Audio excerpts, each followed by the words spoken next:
Okay, so I'm here at the HIV Institute with Regina Shavers, who's been a long-time community activist and a resident of Bedford-Stuyvesant near Franklin Avenue. And we're here to talk about her many years of organizing work. How did you get involved? I know you came out of church. What prompted you to start organizing? Well, my parents were and still are community activists, so I grew up with that tradition of, working in the community, doing community work. Did you ever get any training from the church, specifically in community organizing, or you just... In the church? From No. the church, or from Actually, labor unions ever send you away to school or anything like that? Actually, I got trained in the labor movement, working in the unions, DC 37.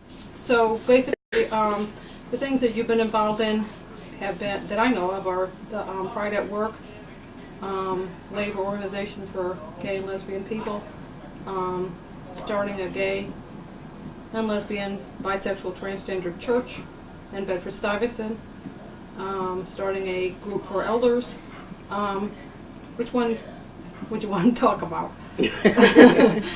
Which one is most on your mind? Which one do you think has the most? Naturally, what I'm involved in right now is most on my mind. The GRIOT Circle is a senior program for lesbian, gay, transgender, bisexual, two-spirited seniors of color. And their friends. Okay. And why are you involved in that? Well, actually, I became interested because I was concerned that I was losing friends my own age. So that's one thing that prompted me. The other thing is that so many gays and lesbians I know, as they get older, become very isolated within the community. I know that the issues of ageism and homophobia, impact upon them negatively. And I saw that in some places people were starting to have services for lesbian and gay seniors, and I was concerned that they didn't have those services in my community. In your community, meaning what? In Brooklyn, where I live. Oh, okay. So what kind of group is this? It's a direct service group, or? No, we don't do any direct services. We do referral services. We have a friendly visitor program where people who are at home alone or sick, if they wish, someone will come by and, chit-chat with them. Someone who's gay like they are. We're working on a newsletter. We also are going to start having some case management services. We have linkages with some other community organizations. We do referrals. And we provide a social outlet and a place where lesbian and gay seniors can get together. What kind of response are you having from the community? Which community? The Brooklyn community. Overall Brooklyn community? Yeah. Well, in some areas it's been very good response. We have very good relationship with the Fort Greene Senior Center. We also are an affiliate of Presbyterian Senior Services. Many people in the community volunteer and help, work at the programs. And how about from the gay and lesbian community? From the gay and lesbian community, we have had good response. We have formed collaboration with Sage Manhattan, Sage Queens. In as far as the gay and lesbian community is receptive to the older community, we are getting our name known, and we're part of the collaboration of people that petition the governor for monies for gay and lesbian services. So we're coming along little by little. About how many people come to, you have like regular meetings? Well, we have a meeting the second Saturday of every month, and usually that's our time for social activity. At those meetings, we may have anywhere from 40 to 70 people, depending on what's going on. When we have social events such as a dance or whatever, we may have 300-400 people. Our mailing list right now is about 400. Wow. And we have about, say, 20 to 25 people who are actively involved in the organization, such as like on the board and also doing the operations of the organization. We're all volunteers at this point. Okay. And 2 years from now, where would you like to see the... In our own space. That's Like your own senior center? right. Wow. That's becoming more and more of a primary concern. We are in a crisis right now looking for space. We've gone all over, been everywhere, trying to find some space, like downtown the Fort Greene or Clinton Hill area, so that we can run our senior programs. But right now we're unable to find any space. But that's where I'd like to see us, in our own center. You have some kind of fundraising program, or how do you... Well, basically, the seniors have raised their own funds. They do that through a lot of their social activities and fundraisers. We have received some grants. We received a grant from Australia. They've been very supportive. We received a grant from Stonewall Foundation, who's been very supportive. We received some monies from the borough president. And also there are some peoples engaged, some other peoples that have been very supportive in helping us raise funds. Do you have any stories from the community that you'd like to share with people of why this kind of service is necessary? Sure, plenty of stories. How we got started was a woman who was being evicted from her apartment because she's for a living she does home care. So when she got sick, she didn't have any coverage, and she was being evicted from her apartment.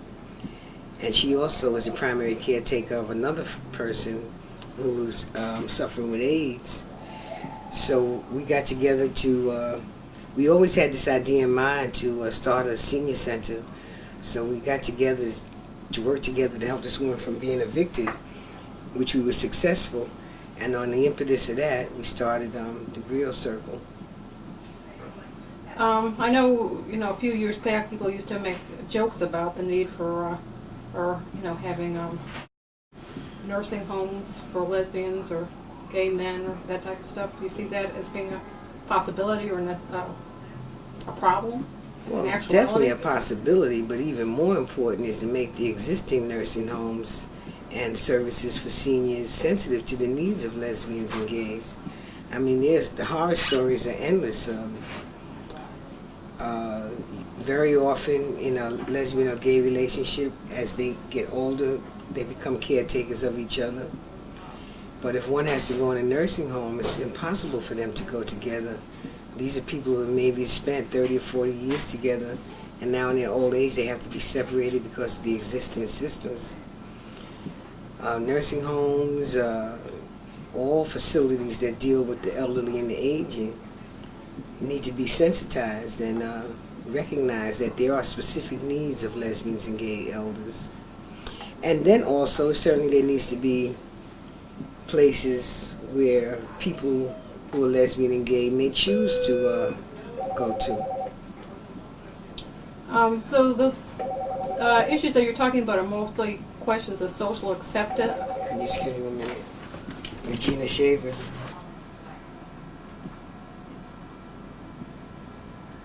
Yeah.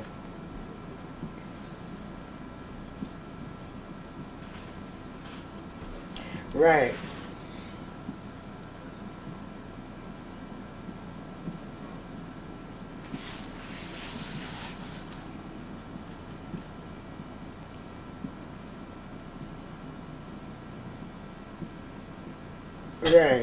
Right. Oh, well, it sounds perfect. Mm-hmm.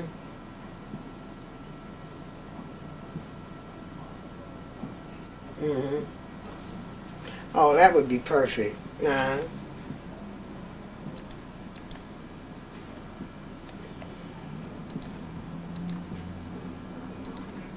Yeah, well, we would work out something with the rest of the people, that's already there.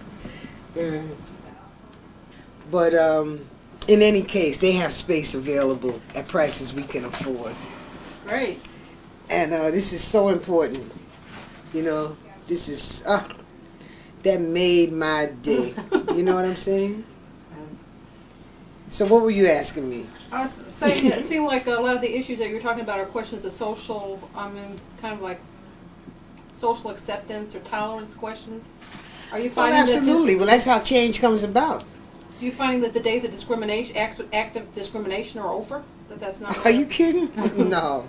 No, and if you're a lesbian or gay senior, you're getting it from both angles.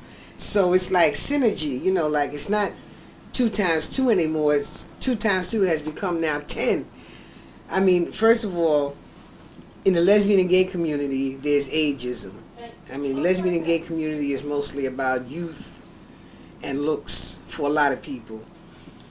So there's a great deal of ageism in the lesbian and gay community. And then in the overall straight community, there's a great deal of homophobia.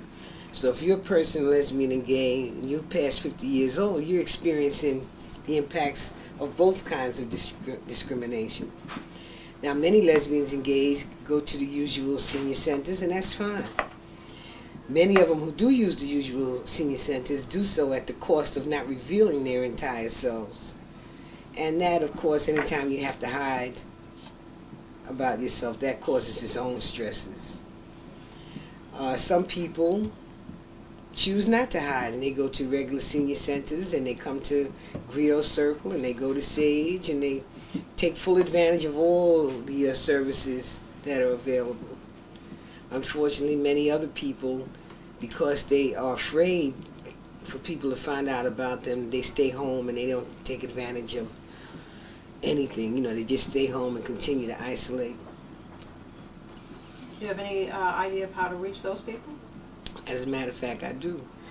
Right now, I'm working with Pride Senior Network, SAGE Manhattan, and SAGE Queens. We're trying to develop a program to do some outreach to lesbian and gay older people in the other boroughs, Bronx, Staten Island, Brooklyn, Queens, who may not even be aware that there are services available to them.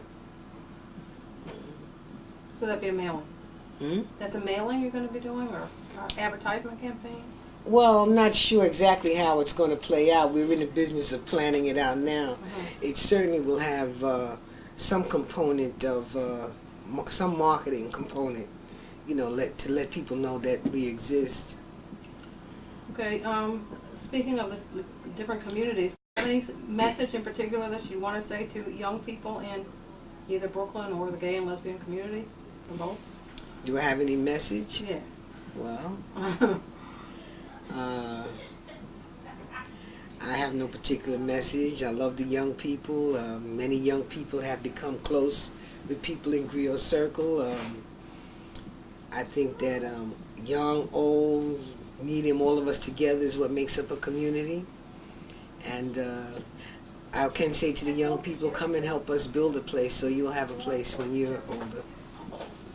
Okay. Any other last thoughts? No. Thank you. Oh, man. It's not Sing it. Oh, boy.